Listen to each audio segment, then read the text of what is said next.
by Dato Dr. Kim Tan, founder, chairman of SpringHill Management. Dato Kim, please. Give him a round of applause. Thank you. Thank you. Good morning. Can I first thank Professor Chak and Stephen for inviting me to this gathering. Very pleased always to be able to address students particularly. So absolutely delighted. I've had 3 careers. My first career was in academia.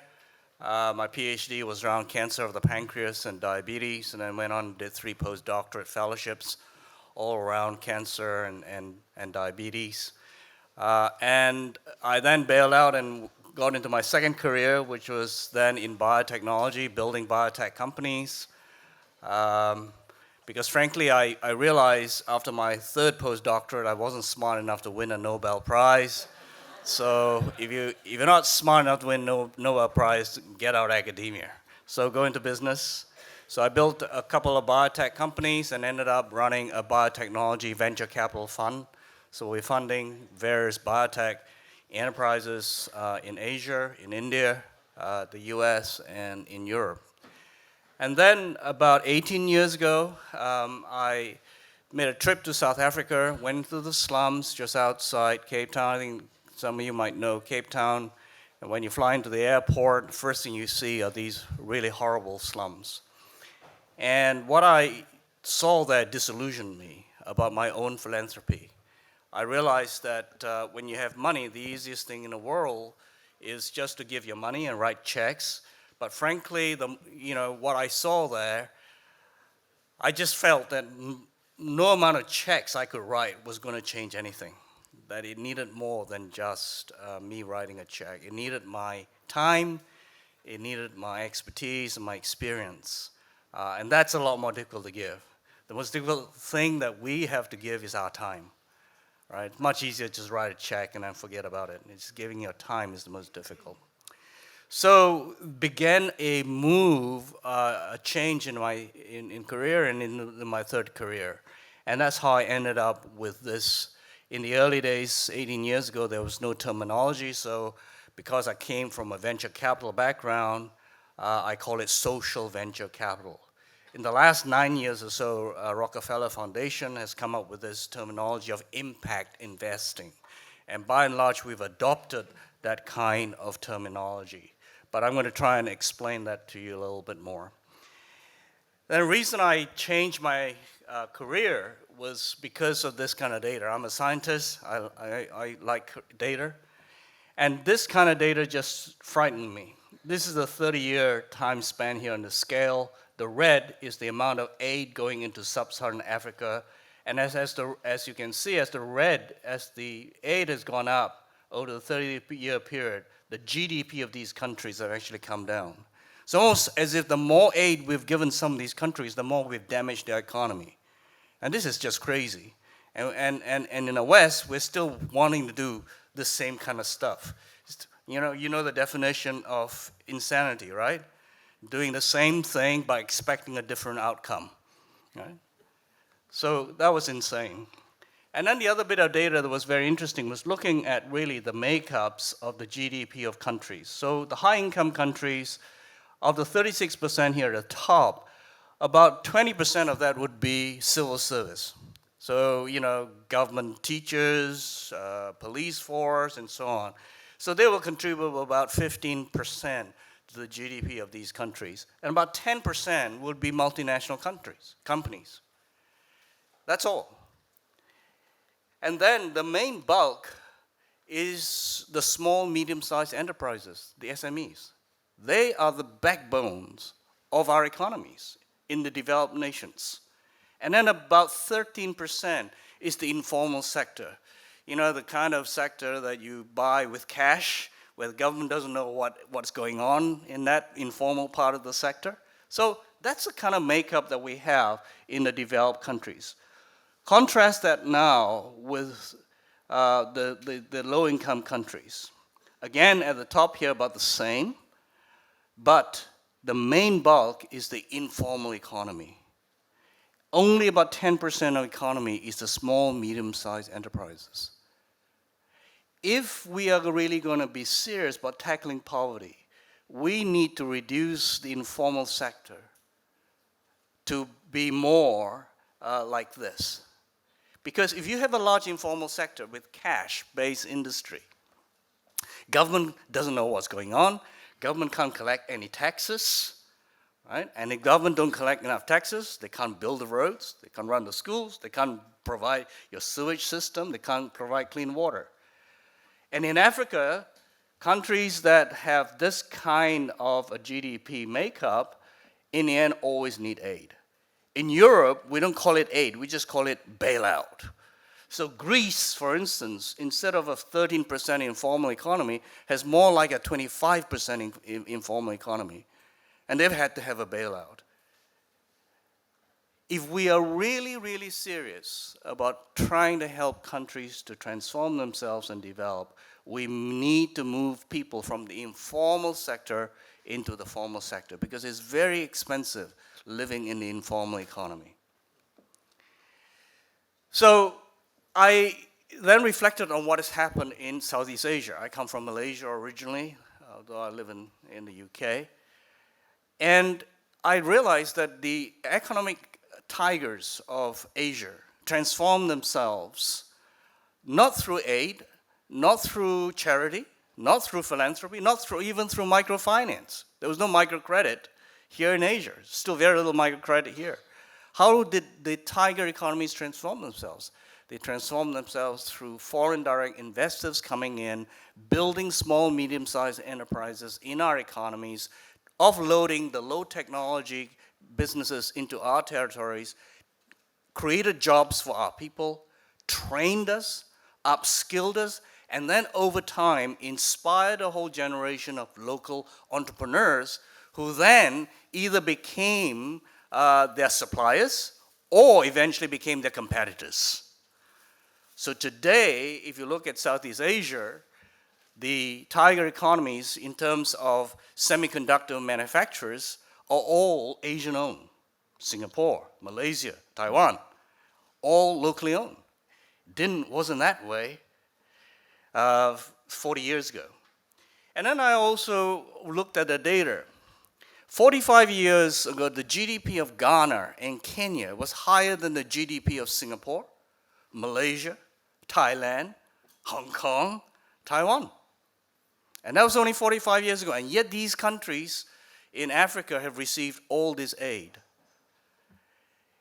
Now there is a place for aid, and we'll talk about that later on. There's a place, always a place for humanitarian aid, because when you have a tsunami, when you have an earthquake, you have no other instrument to use except an aid approach. But for the long-term transforming of countries, we have to think about enterprise. And so this is what we need in these countries. But you see, for people who are investing purely for a financial return, you will invest in countries where the economy is stable, where the politics is stable, where there are no threats of war and civil violence and so on. Well, those are not the conditions we find in many of these countries that I operate in. So it calls for a different breed of investors who are not just concerned about a single financial bottom line. Well, we're looking at a social return. We're looking at an environmental impact as well, right? So we take all the discipline of venture capital world that I was part of, and we bring it now to the social space, but we retain the same accountability and same discipline, but now we're not looking for a pure financial return. We're now looking also for social impact as well as environmental impact. And so the definition is that these are investments, these are real investments intended to create positive social and environmental impact as well as a financial return. In my world, I have another way of looking at it. We're looking at the question of, can we design businesses to tackle social issues instead of using charity and a charity approach? So when we look at some of these social issues, and I'll show some of them in my slides, we are asking the question, can we design a sustainable business to this problem instead of just doing the traditional charity route? And there are some other things that we can talk about. This is not CSR investing, neither is it SRI or ESG. This is going beyond that. And this is going beyond Michael Porter from Harvard's shared value as well. This is the UK's definition of social impact investment, because there are now two tracks in terms of impact investing. There's one track in the United States primarily, which is more about sustainability. It's more about renewable energy, green energy, clean tech, and so on. Whereas in Europe, we're more thinking about social impact investing because we want to use investments to tackle poverty, for poverty alleviation. So in Europe and in Africa, we're primarily talking about social impact investing, not just clean energy and renewable energy and sustainability. Okay? So there are now almost two tracks, and the British government talks about social impact investing.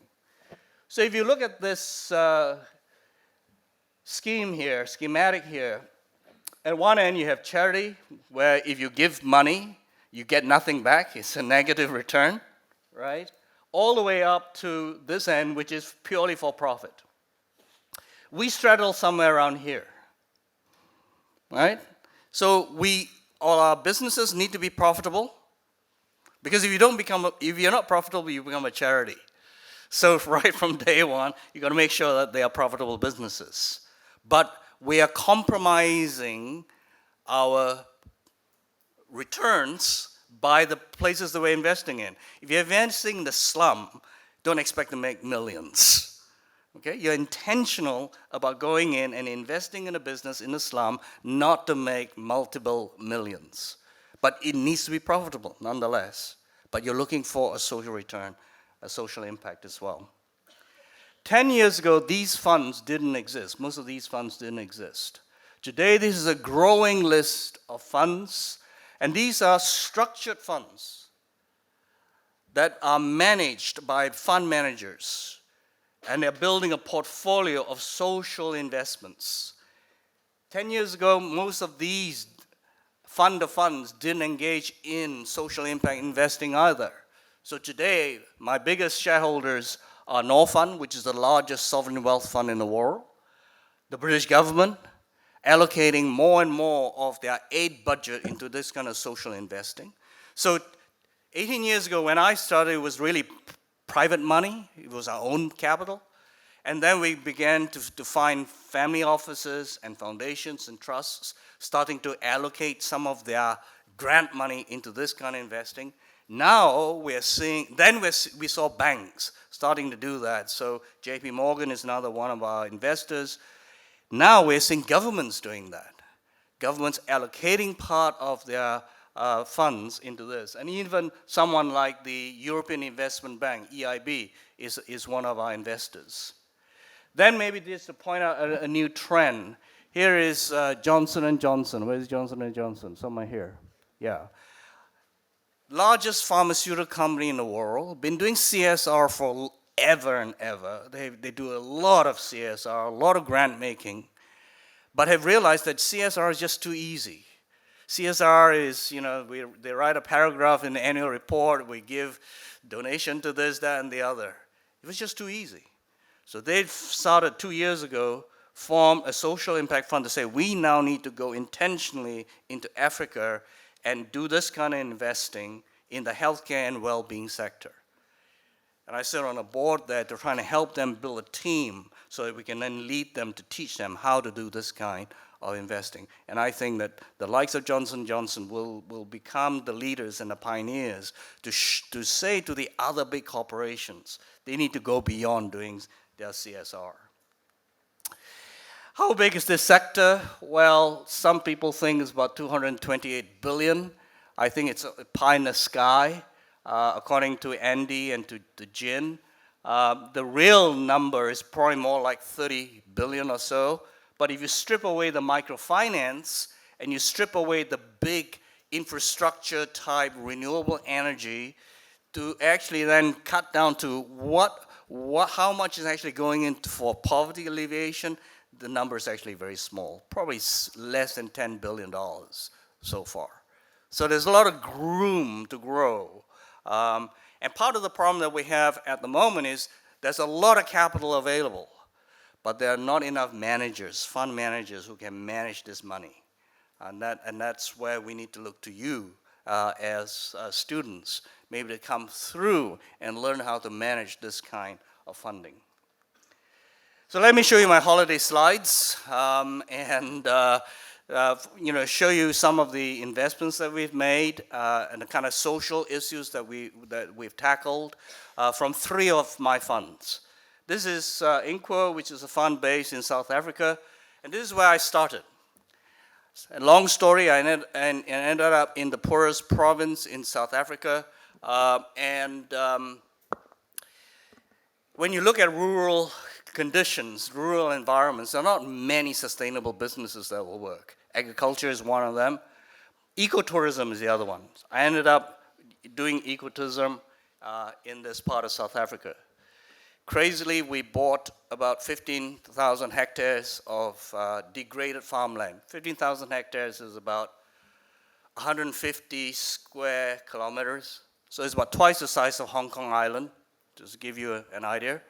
So we bought the land, badly degraded. We then fenced about 75 kilometers of elephant-proof fencing, restored the land over a period of a number of years, and then reintroduced animals, big game, back into the park to turn it into a reserve, and then built a 5-star lodge so that we use ecotourism, bring tourists in. We intentionally go out and employ disadvantaged young people. These are largely AIDS orphans, children whose parents died from AIDS at a very young age, very difficult background, and we train them either to become rangers, F&B, chefs, whatever. Give them an opportunity to grow and progress.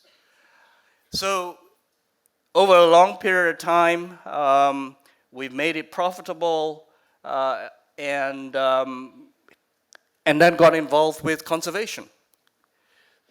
We use local materials wherever we can, local people, because that's the intention.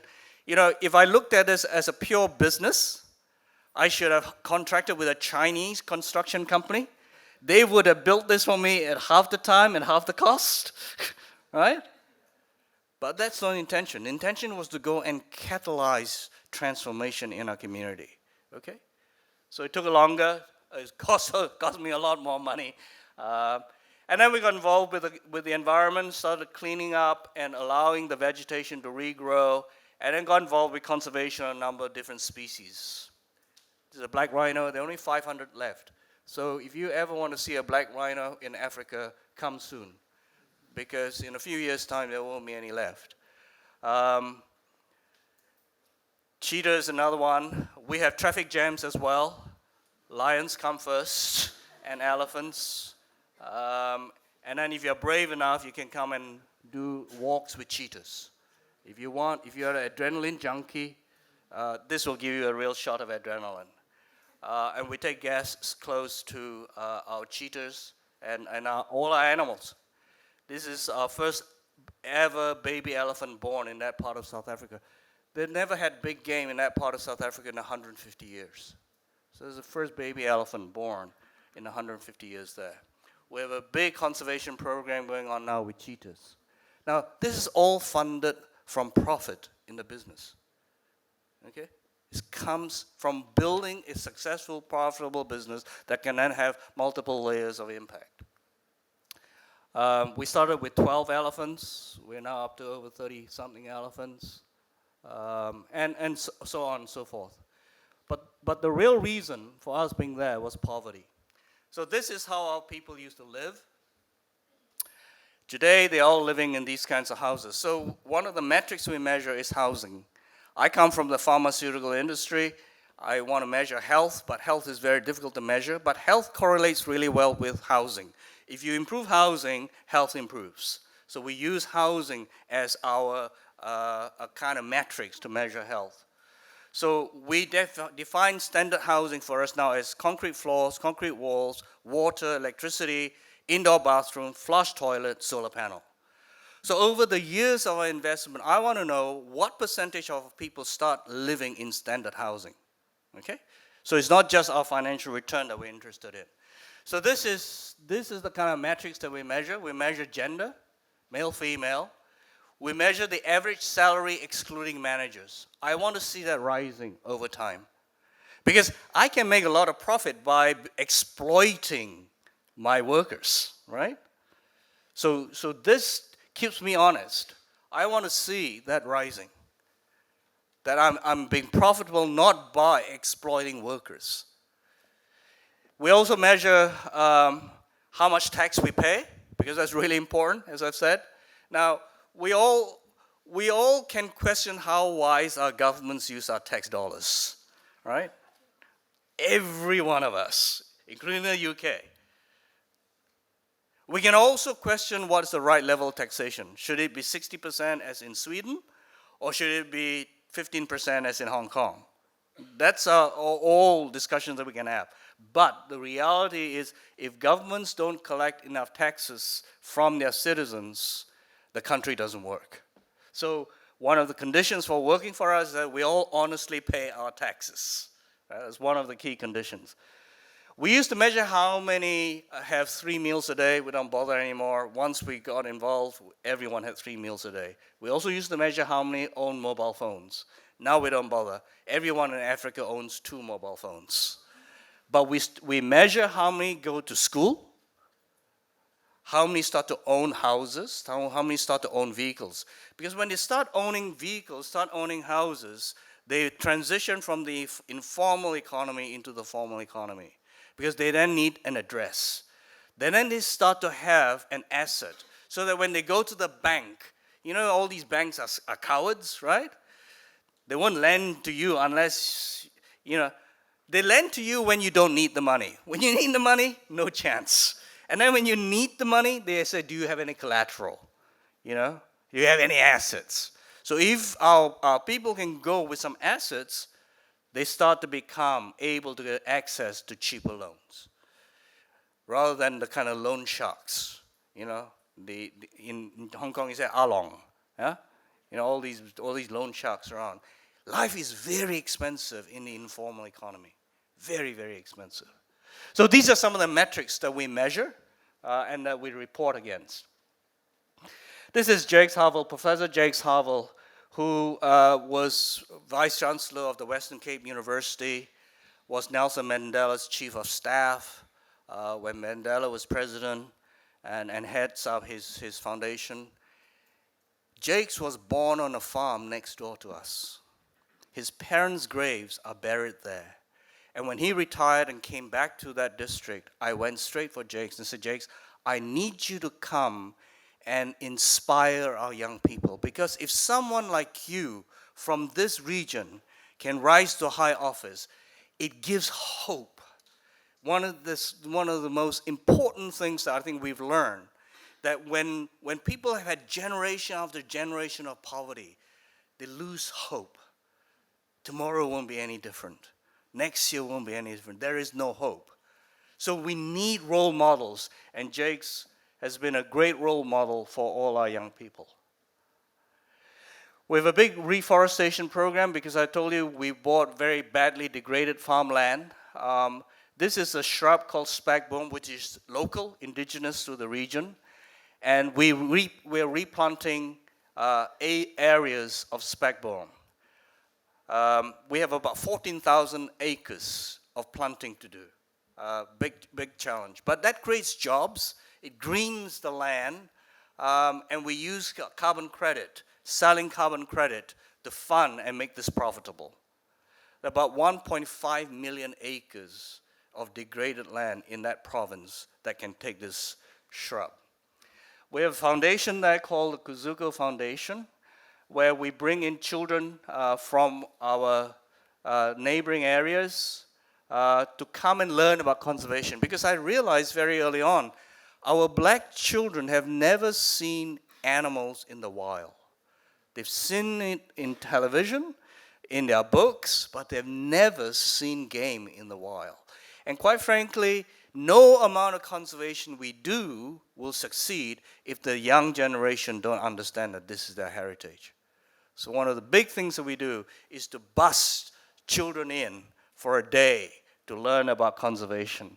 And we have 1,500 acres that is separately fenced, put non-dangerous animals on so they can walk with animals, walk with game. And we have a center there with all the stuffed animals, and they learn about conservation that way. And then they get to walk with giraffes. And they get to walk with zebras. Just to inspire these young people, right, that this is their heritage. They need to protect this. And they need to see value. Because once you get too close to some of these animals, it'll change your life. It's that inspiring. So this is our strap line, help the poor, come on safari. Don't write us a check, just come on safari. That's the best way to help the poor. We have an investment in honey, a honey project in northern part of Zambia. We hang these kind of beehives in trees. We have 90,000 beehives hanging on trees, working with 10,000 farmers. If each farmer can have 15 to 20 beehives, it doubles their annual income. We harvest twice a year. We pay $1, between 70 cents to $1 per kilogram of honey. And last year, we exported 340 tons of honey. But what's the side effect of this is that we're increasing the bee population. And because we hang the beehives on trees, the farmers are now protecting the forest. We hang about one beehive per hectare. So effectively 90,000 hectares of forest is now being protected because they're getting an income, from the forest now. And this is, we measure some metrics as well. In the interest of time, I'm going to skip this. This is a micro pensions business, which is really, really important because, the population, the family sizes in Africa cities are declining. People get the idea that Africans have big families. It's not true. In the cities, because it's so expensive now, just as you found in Hong Kong, every time I get into a taxi in Nairobi or in Kampala, I ask, how many children do you have? 1, 2, 3 at most. Small families. So the old traditional way of having big families as your pension plan, is disappearing. And yet the poor don't have any pension plans in terms of savings. So this is a scheme where we aggregate up 60 cents. Minimum savings is 60 cents. Aggregating up, and by aggregating it, we get we can get about 14% from the bank just on fixed deposit. Our cost is about 3%. We return between 10 to 11% to the savers. Okay? So it's a really interesting scheme. We haven't got time to talk about that. This is a district hospital serving the flower farm workers. About 25% of all the flowers in Europe come from this region in Africa, in Kenya, Naivasha. So this is a district hospital serving about 40 to 50,000 farm workers. And we've just put some money in to build a major surgical unit for this particular district hospital. And Johnson & Johnson is one of my co-investors there. Farm Now Africa, this is a pilot project. We're learning how to do organic farming. Agriculture in the United States and Europe would not be sustainable without government subsidies. President Trump gave $16 billion last month to farmers in the US as subsidies. And then last week had to give another $12 billion. But in Africa, our governments don't have that kind of money. And the reason is, if you have to put lots and lots of chemicals in, the chemicals you have to buy in US dollars. And this is why this kind of farming system is not sustainable for us in Africa. we have to go back to the traditional way of mixed farming and using low capex, using mobile units, moving around. And we worked out that the minimum we need is about 100 acres. So we're looking for 100 acres at a time, replicating 100 acres of this kind of farming. Bindi is in the western part of Uganda, borders Congo and Rwanda here. And between these three countries on the border, there are about 1,000 gorillas left. And in the Ugandan side, there's only 400 gorillas left. Unfortunately, you can see this kind of deforestation taking place. And as this increases, what we're going to find is that the gorillas are also going to disappear. And what is causing this? It's poverty. You know, if people are hungry, they will chop your trees down. If they're hungry, they will go and shoot your gorillas, your elephants, and whatever, and your deer. So it's hunger. So conservation will not be successful until we feed people's stomachs. We have to deal with the issue of poverty. And then maybe we can be successful with other things. So we are doing the same kind of project there, building a safari lodge there as well. This is a fund that we have in Kenya, based in Kenya, in Nairobi. Our investors there are largely the sovereign wealth funds. One of the earliest investments we made is in Bridge International Academies. This is a primary school where we charge $5 per child per month.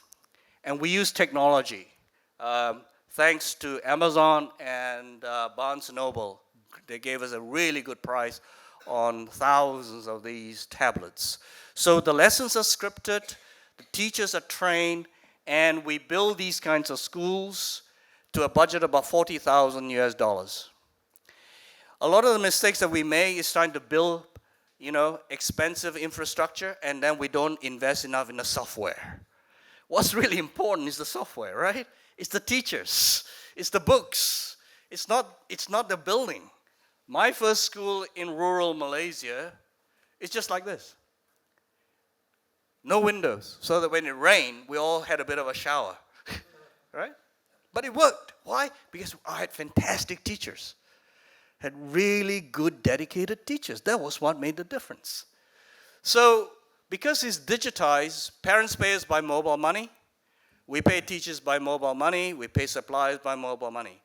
Because of that, because we can pay teachers on time, our teacher absenteeism runs about 2%. Normal government schools, teacher absenteeism can run between 45 to 55%. Why? Because they don't get paid on time. They have to go and find a second job, right? And they come to school, they're demoralized, they're tired. Most of them come to school to sleep. They come to class to sleep. We have a maximum teacher ratio of 30 to 1. Some of the government schools are 150 to 1, right? You can't teach that way. We are failing our pupils all the time. Kitty Joyce was from one of our schools. She was the national chess champion for Uganda. Represented Uganda in the Pan-African Chess Championship. Shows you that these kids have the same ability, same potential. They just don't have the same opportunity as we have. In terms of outcome, if kids have been with us for about 5 years, before they sit national exam, 75% pass rate. If they're with us for the full 7 years, we get 100% pass rate. Compared with the government of about 50%. Right? There's a huge difference. Move on. So that school now started with one school in 2008 in the slum. Today we have 2,500 schools. We have over 600,000 kids in our schools every day. The challenge for us now is not teaching the kids, it's feeding them. The feeding has just become a big logistics challenge. We were able, in the past, used to test our kids once every 2 weeks. Now, because there's so many, we can only test them once every month. We have an educational team sitting in Boston who do all the analytics. And the head teacher on a smartphone has all the data of every child. And those who are falling behind get extra tuition for free. Right? Helping the kids to really be able to read and write, do maths, speak English. Synergy was another one of our early investments there. Those of you who've been into the slums will have seen these kinds of toilets. We franchise these toilets to these micro entrepreneurs. People pay about 50 Kenyan shillings per use. Today we have over 2,500 of these toilets. We serve about 90,000 people every day. But as a business, this doesn't work. Just too little money. The only way to make this profitable is to take the waste away every day to process into organic fertilizer. And it's selling the fertilizer that makes money for this business. Right? You've got to think outside of the box to look at a problem and then think about how to design a sustainable business. My sons accuse me of running some shitty businesses. This is the shittiest of them all. But there is another product. This is a black soldier fly, lays their eggs on poo. When the eggs hatch, the larvae will also feed on poo, and we can harvest the larvae and use it as a protein substitute in animal feed. Chicken feed, fish feed. Because the protein currently in animal feed comes from fish meal. Fish stock globally is declining. That's why fish meal prices are rising all the time. We can now use this. Okay? So there is money in shit. Recycling. This is a business where we have a fuel-efficient cook stove, uses about 50% amount of wood, and reduces the toxins. We've about 100,000 of these stoves in Kenya amongst these families, and we use a carbon credit to sort of fund this and make it profitable as well. So the carbon is sold to Yorkshire Tea in the UK. You know, just the traditional way of cooking like this, what we call a 3-stone technology with wood, 3-stone technology, you know, it's equivalent to breathing in about 40 cigarettes. And the impact on our women and our children, health-wise, is terrible. You know, but this is not an ideal, because we're still having to chop trees. We're still having to use charcoal. So we are investing in some cleaner technology. So we have a smart meter in this business here that sits on top of a cylinder, and we supply a twin hob cooker. And this smart meter is a pay as you use. So you use your mobile phone for the day, and you release the right amount of gas for your cooking. And then when it is empty, it sends a signal back to head office, and we come and replace and give you a new cylinder.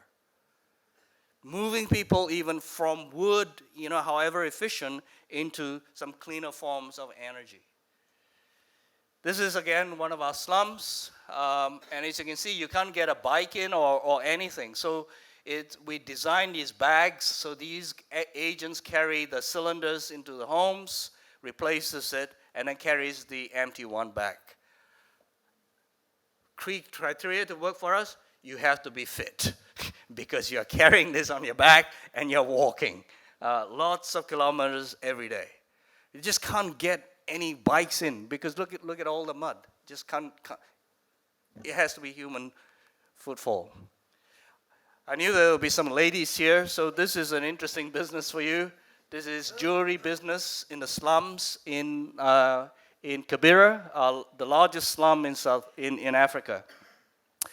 And there are lots of these kinds of art and craft stuff, but this is the only one we invested in because most of the time they are not sustainable. The only reason this is sustainable is because these 3 ladies who started the business went and sorted out their marketing first. They went to the big chains in the US and got them to be buyers. And initially got them to give them their design. They then brought it back to Kenya, broke it down into the components, went into the slums, find artisans just to make that single component. so that they can get really good at it, and then you can quality control it. Bring it back, assemble, and then ship out. Today, we work with about 2,000 of these artisans. Oops, sorry. With 2,000 of these artisans, we have about 300 of these workshops. On average, about $900 to $1,000 per workshop income. And this business will do about $7 million worth of revenue to make it profitable, right? So you have to think about the marketing first rather than make. It's easy to make things, it's easy to grow things, it's very hard to sell them. Very hard to sell them, so sort out the marketing. This is a chain of solar energy business that we have. We have, these are household scale, these are not small units, household scale. You know why? Because the poor have the same aspiration as we have. They don't just want a small little thing, right? And they want something that can give them power to iron, to run a small television, to run a fridge. And we do this on a financing basis. We have a special purpose vehicle with Sun Funder for $9 million, and we just off-shift that off our balance sheet. So about 40 or so shops in Kenya and about 40 in Uganda, about 15 in Kenya. In the interest of time, I'm going to skip some of these slides. This is in Tanzania. This is Rafiki solar panel supplying into the grid or supplying a whole village. This is a business that plants trees without owning any land. So this works with farmers, thousands of small farmers who have land that they're not using, who then are given the seedlings and they grow them and we harvest and we share the revenue. And in 6 years planted 2 million trees. 2 years ago we gave them another $1 million. They'll plant another 1 million trees and we'll have over 3 million trees by the end of this year. Renewable forestry. I'll skip this chain of primary healthcare clinics. In South Africa, we have a chain of computer training centers in the slums. People pay for a 6-month program to get a Microsoft accreditation. Okay, and again, it's not a charity, they pay. The problem with charity is that if it's free, they'll come for the first week, maybe come for the second week, and then third week they disappear. But if they pay, they'll come. Right? Make it affordable, they'll come, and make it profitable. Again, in interest of time, I'm going to skip this. This is a catalog business in Indonesia selling using catalogs. We have 260,000 agents, women, in this business. I'm going to skip that, low-cost diagnostics. This is a Mahoney, which is an educational portal. Let me now concentrate on this. This is a really interesting business. This is a plant from hibiscus, grows really, really fast. We can harvest it about 3 times a year. The fibers are long like this and very strong, and then they strip them from the core. The fibers are used for making car interiors. Toyota buys all the canal fibers for their cars, as does Ford. So you have a Toyota, you've got this plant in your car. But traditionally, they've been burning the core. We've now taken the core, chopped it up, and just mixed with lime to build low-cost houses. No sand, no cement. Those of you who are aware of the social, environmental impact of sand, there's no sand, no cement here. These are the kind of houses we can build, just like cement blocks. And it's like a greenhouse. It's about 1/3 the weight of cement, and with panels, we can prefab panels, bring it on site, we can build a house in 4 days. And if you remember your chemistry, lime captures more carbon dioxide with age, and they become stone. These houses become stronger with age rather than the other way around. Okay? So genuinely greenhouse. This is, I've just come from Kampala. This is the plastic mountain in Coca-Cola. Huge problem. Those of you, if you've not watched Plastic Ocean, the documentary, you should watch it. It will scare you. Scared me to death. Okay, Plastic Ocean. So this is a business that recycles. They employ disabled people as in the collection centers, and then they've invented their own technology to make these kinds of blocks for paving stones, and they can recycle all types of plastics, including single-use, which is the biggest problem that we have, single-use plastics, as well as all these bottles.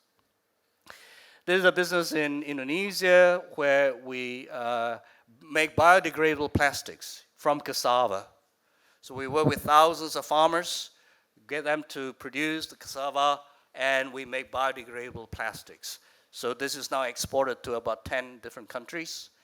Hagar Catering rescues women from the sex industry, rehabilitates them, and then puts them into work to help them restore their dignity and self-esteem. Joma is a chain of Vietnamese Starbucks. And Hagar Catering, those of you who come from Cambodia might have seen Hagar Catering. These 4 businesses now employ about 800 of these women. Okay? So it's a way in which we can use an enterprise approach to tackle this problem. Regenesis is in the Philippines, rescues women also from the sex industry, upskills them with computing skills. They do photo editing for real estate companies in the US. Real estate companies in the US downloads their data. These women then do all the photo editing, ships the data back overnight. This business employs 200 women. We're just about to put some more capital in to try and increase that number of women. And finally, this is Agape. Agape runs a telephone call center inside the largest prison in Singapore.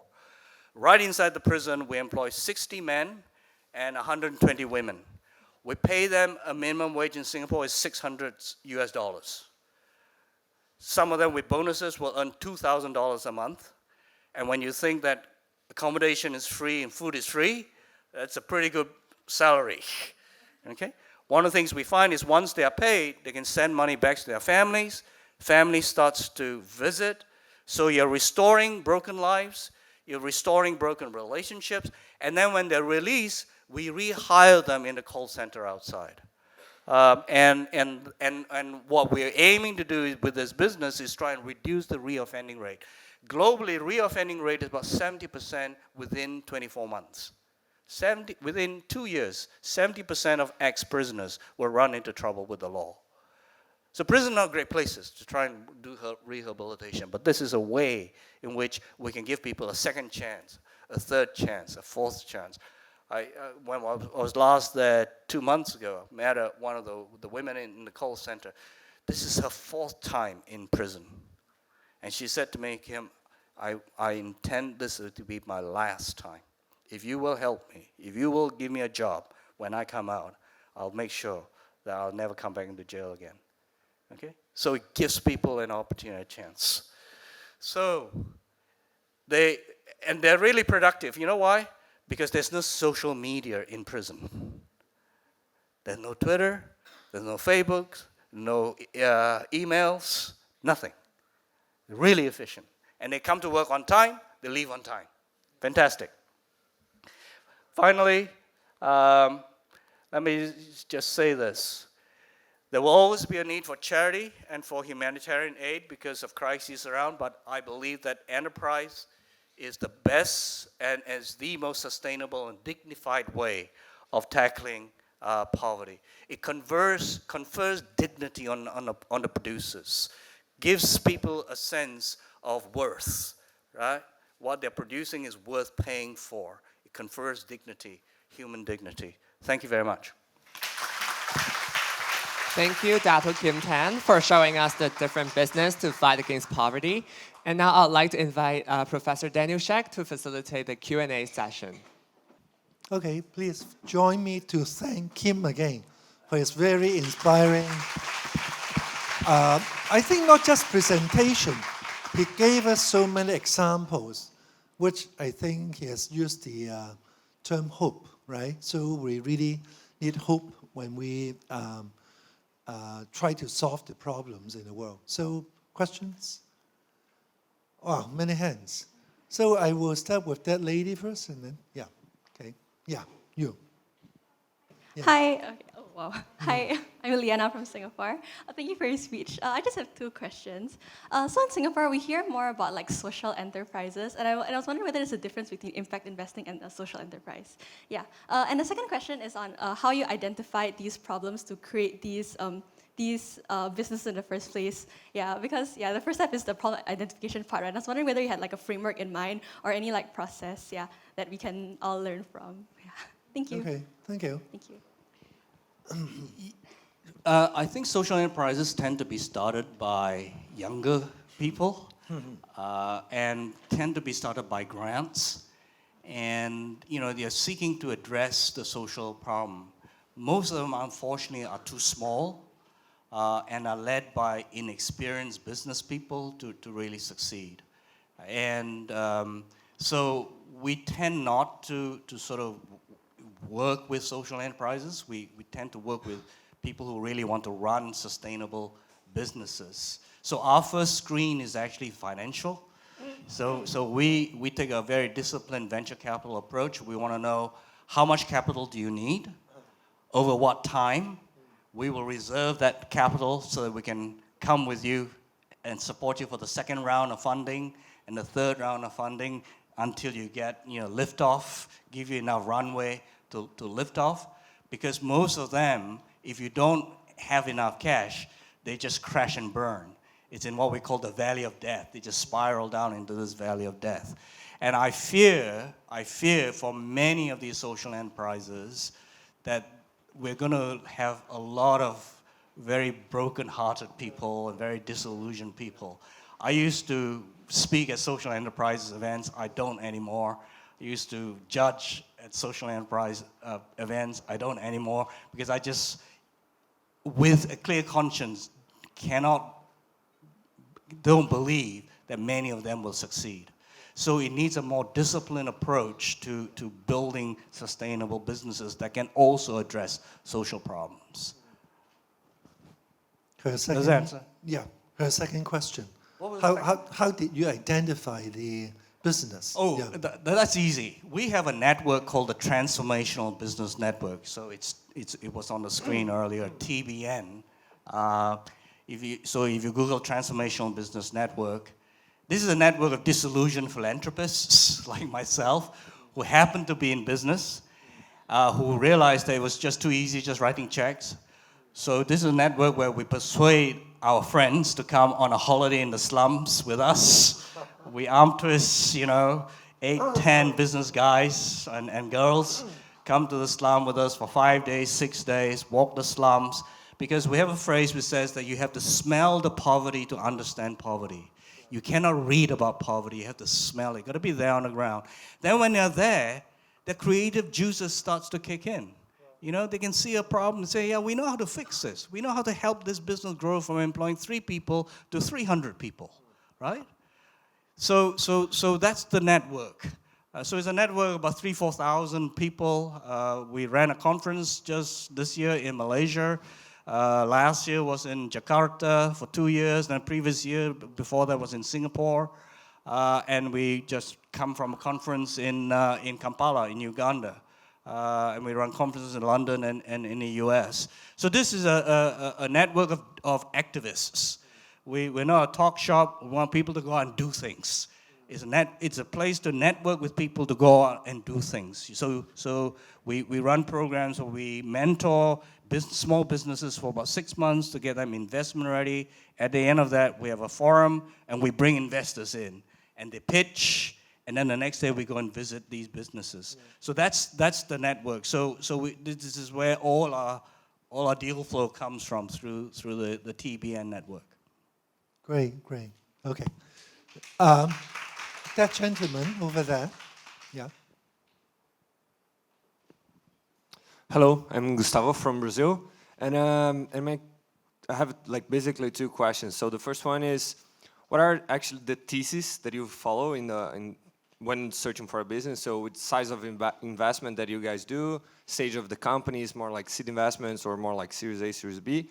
And the second question is about exit strategy. So you guys are more focusing on on the dividends in long term, or selling your cuts on the company to other, venture capitalists, or maybe doing IPOs or something? Thanks. The answer is that it depends, okay? So we have funds that will do very early stage, so greenfield, so we started with the school. There wasn't even a school to do due diligence on. It was just an idea. This guy had sold his business in the US in educational publishing, came to my house for 2 hours, told me about the whole thing, and I said, look, Jay, there's no point coming to Nairobi, you have nothing to see. So I just wrote him a check and said, because you're willing to move to Nairobi, go. You got to. So why are we doing that? We're backing people. So we invest in people. So it's people, people, people. Business plans will fail. Financial projections are always wrong. In all my years as a VC investor, there's only one business plan that's been true to plan. Everything else has been, everything takes twice as long and costs 3 times as much. Right? So the financial plans are wrong. So what are you investing in? You're investing in people. So for us, we look for 4 characteristics. First, they have to be smart. Smart in being streetwise, not smart in terms of an MBA. We prefer to invest in some entrepreneur who's built a business in the slum than an MBA from my business school. I won't mention other business schools, but from my business school, I wouldn't employ them. Secondly, they need to be hardworking. This is, entrepreneurship is really tough. I built my own business, I know. And the first thing I tell people is, don't do it. Don't do it, it's really tough. You have to be hardworking. Third, you have the integrity. Because you can be smart, you can be hardworking, but if you don't have integrity, it'll destroy your business. The last financial crisis was caused by very smart people in Wall Street, very hardworking bankers, but no integrity. They'll destroy your business.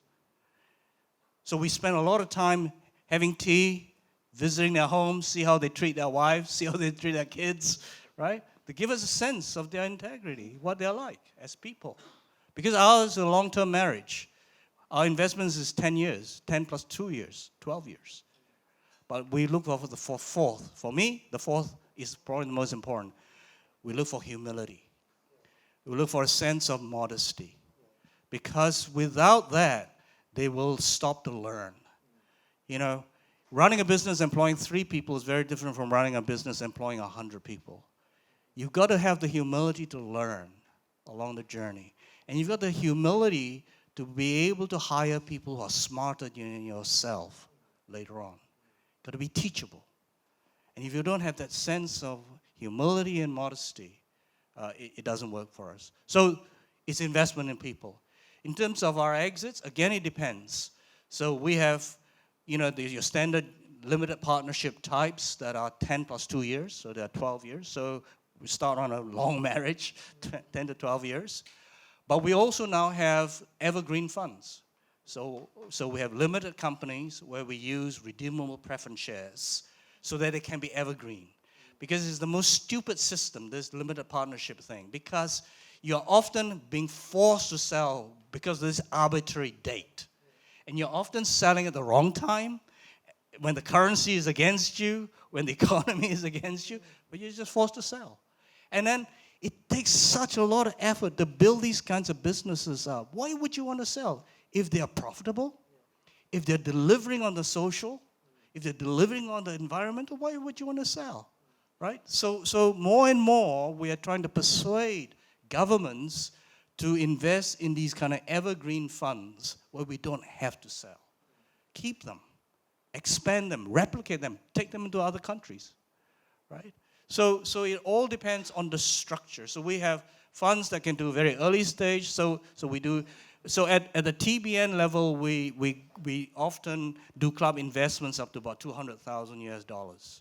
Then we have funds that can do $1 million on average, and then we have funds that can now do $10 million per deal.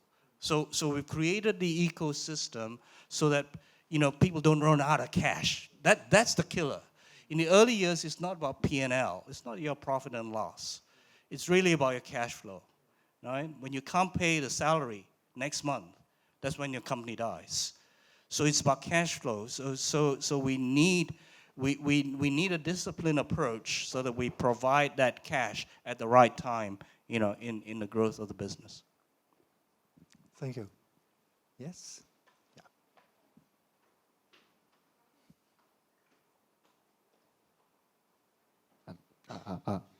First of all, thank you, Dato, Dr. Kim Tan, again. I'm Jason from Korea, and I think I should apologize first because I'm going to ask some very specific question.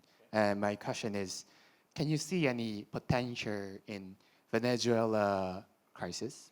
And if so, what kind of potential can you see in Venezuela? Because we talked a lot about investing in people, but Venezuela crisis is not too much about education, but it was more beyond the education or investment in the people.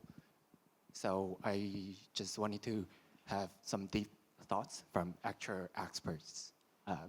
I apologize again for the specific question. Okay. I've not been to Venezuela, so Yeah. I don't know. But, look, business is a long-term thing. You've got to at least have some reasonable stability for us to make the investments. I visited Zimbabwe, which is a beautiful, beautiful country, but devastated. And about 7 years ago, I've still not felt it's the right time to go and invest in Zimbabwe. So you've got to be realistic, right? We can't just go in. South Sudan is another amazing country. And again, it's just not stable enough for us to go in. So you just got to be sensible. Thank you. I think that gentleman first, okay? Yeah. My name is Romario from South Africa, actually. I just want to firstly say thank you for the work that you're doing there. And I also have two questions. So investors are afraid of going and investing into Africa because of corruption. How have you managed to get your way around that? And secondly, is there a specific category that you use to decide whether or not to invest? Do you look specifically, do you look at BE companies, so Black Economic Empowerment companies? And those companies are mostly the companies that comprise of like your SMEs. Okay, thank you. The issue of corruption. I get this all the time, obviously, from our Western friends. Listen, there's corruption everywhere. You come to Malaysia, you heard of 1MDB? No? Well, just Google 1MDB. It's the biggest fraud that we have in Malaysia. The Wall Street crisis, what's that about? That's about corruption. All our currency exchanges, that's all fixed. That's corruption, right? I think Standard Chartered Bank got dragged into that as well as Barclays and so on. There's corruption everywhere, okay? The kind of corruption we face in South Africa, apart from state capture recently, is to do with bureaucracy, trying to get a license to get your phone, get your water, get your, whatever. It's that, right? And it's very, very frustrating. And the way we advise and our members in TBN is stay below the radar, right? Don't do anything big.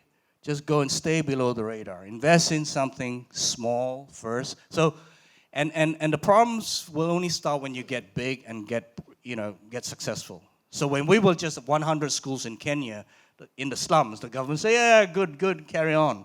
Suddenly we were the largest chain of private schools in the slums. And then suddenly, a lot of pushback. Why? Because we were showing up the failures in the government schools. And that became a problem. The teachers' union hate us, right? They really hate us. But we gotta face that. So what we say is stay below the radar and just fly a flag very early on. Some of the businesses we invest in, they're run by Christians. They just say, we're Christians, we can't pay bribes. I say to them, I can't pay bribes because, my government will arrest me. Now, our home country, we can be prosecuted for bribery back in the UK and back in the US. So we can't do it anyway. And thirdly, what we say is, we can't benefit you as an individual, but we're willing to do something for your community. right? So there are ways around it. So that's how we manage that. I have to say in the Eastern Cape, apart from some bureaucracy and so on, we've tended not to face any of those kinds of issues. What was the other question? The category. We're colorblind. Totally colorblind. You know, South Africa has suffered from the politics of race under apartheid. Let's not create another politics of race this time. So in all our businesses, we say we're just totally colorblind. Our preference is to invest in local entrepreneurs. That's our preference. Right? So where we can, we find local entrepreneurs and we back them. And we don't care what color skin they are, as long as they have those 4 characteristics that we look for, especially a sense of modesty. You know, the thing about race, if you use race, often you succeed not because you're good. You succeed because of your race. Right? And that's not great. That's not great. And you succeed because of your race because you can then get more grants because of your race. So somebody who is in the same country, maybe more competent than you, doesn't get the grant because he's not the right color of skin. That's silly. That will long term not benefit the economy. So we have a policy. We're colorblind. Very good. The gentleman, yeah, and then you, yeah. I will come back to this part later on. Okay. So just one. Okay. So just one question. Okay. Yes. Yeah. Hello. Thank you. That was very inspiring presentation. Please let us know where do you come I'm from. from Cambodia. Okay. I'm Rodney. So my question is, poor communities mostly experience with the charity. So it is very difficult to change those perspectives from the community. So how can you change those perspectives with the community by not receive from you but working with you? Thank you. You know, that is the single biggest problem that we face. This sense of, you know, the white man will come and save us. The white man will give us a donation, right? It is this dependency culture just is such a barrier to entrepreneurship. So you have no choice but to go and spend time with the community. The thing about the community is that if you don't really show that you are genuine, they won't believe you. You have to show you're really genuine. When I first started buying farms in that part of South Africa, it took a long time for them to trust me. They say, why do you want to buy land? This is badly degraded land, semi-arid, right? Is there oil here? Yeah, or diamond. Diamonds? You know, who's this biochemist, scientist in Malaysian in London wanting to buy land here? It took a long time to convince the community that I can make more money investing in the US than coming into South Africa to invest. So you have to spend a lot of time gaining the trust. No other way. But once you've done your first one, the second one becomes easier. You know, so it's doing that first deal that's the most difficult. After that, it becomes easier. Thank you. Yeah, your turn.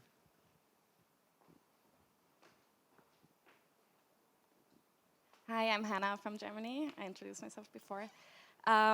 So I study international development, and I think if I learned like one thing there, it's that it's all trial and error, and that you can really like learn from the failures. So it was really interesting because you kind of started with this paradigm, like aid has failed, we need to look for alternatives.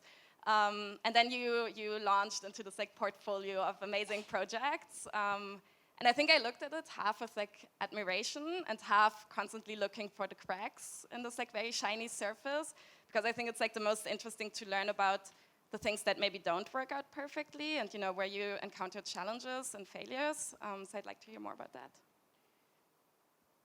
Our failure rate has been pretty low. Where we fail is because, again and again, it's because we backed the wrong person. We didn't do enough due diligence on the entrepreneur. So our failures, and because we can take a portfolio approach, right? We have a mantra which says, fail cheap, fail early. Failure is fine. So out of a portfolio of 10, right, if we have 2 failures, that's fine. But fail early, fail cheap. Don't fall in love with your project. The worst thing you can do is to fall in love with a particular project and keep thinking, well, maybe if you give it a little more time, give it a little money, it'll be better next year. You know, so the thing that has taught me from the venture capital world is that discipline. You need to have a disciplined approach to this. And so we're not afraid to say, no more, fail cheap, fail early. That's the only way. So we have failures, but fortunately, I can think of 2 out of all the investments that we've made, and that, or maybe 3. The third one failed because we decided to shut it down because it was too successful for the Ethiopian government. They want us to sell to them and shut us down because, you know, we were just being too successful. So we shut that down ourselves. Thank you. Yeah, this side. Yeah, please.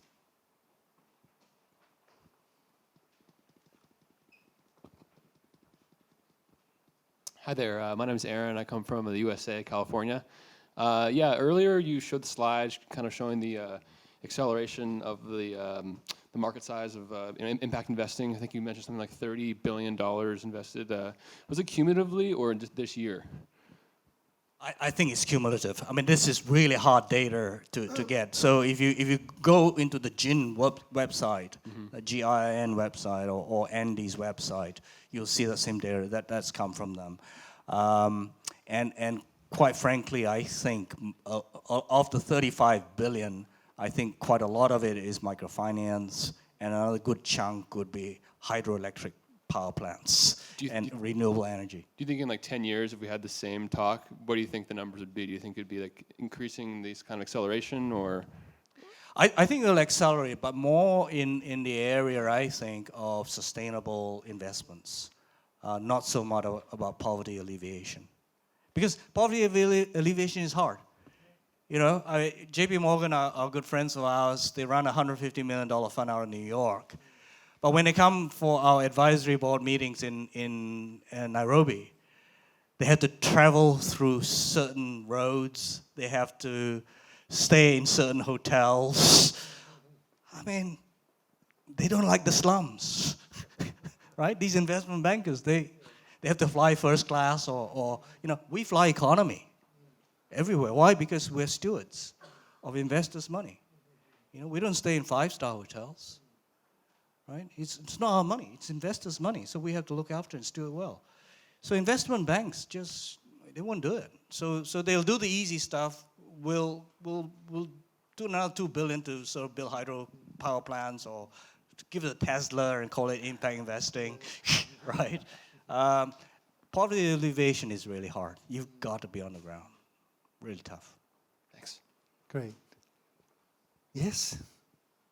Lady over there. Hello, I'm Verda from Pakistan. So you talked about fighting poverty through enterprise. I'm doing something similar back home. So I set up Pakistan's first rural incubation center in a small village.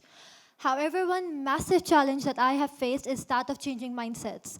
So the people coming from underprivileged backgrounds don't really care about entrepreneurship. They want short-term gains because they have a myopic view, right? So my question to you is, how do you propose that we can convince these people to switch towards entrepreneurship? I don't have an answer for that. I think success breeds success. If you can build some successful enterprises, that will catalyze and stimulate others. You know, that's what has happened to us here in the Asian tiger economies. You know, we have very few small, medium-sized enterprises until the Japanese particularly came in. Okay, that's how you do it. Fine, we'll go and do it too. We'll copy you, right? So I think success will breed success. So I think we need to have these kinds of examples, right? So if I go and talk to government and say, hey, we think that we can help with prisoners' rehabilitation by building these call centers, they say, go away. But if I can take them and say, come with me for a visit, and this is what we do with our investors. At the end of our investors forum, we say, who wants to go to prison? Who wants to go to jail? And we've taken some really, really wealthy people into jail. Some of whom we would like to leave behind in jail.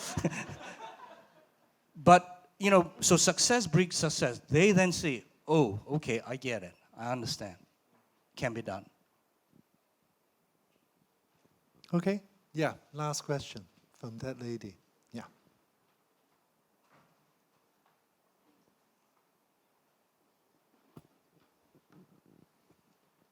Hi, my name is Kitty. I'm from Canada. And I was just wondering, for someone who wants to start a social enterprise, what advice do you have for coming up with the funds to finance this big idea? You know, whether it's a social enterprise or an impact investment or any kind of straightforward investment, the first thing that investors look at is the management team. So make sure that you have a strong team because, you know, as I said earlier, we're backing people. So we want to know that, one, there's a passion, right? But there's got to have the ability to receive that kind of investments, and that there's a good chance of being able to execute the plan. So the key thing really is about the management team first, and then your plan, your strategy. Our view is, if you have a good management team and you have good strategy, you will get funded. That's my experience. You know, over 20 years or so of being in the VC world.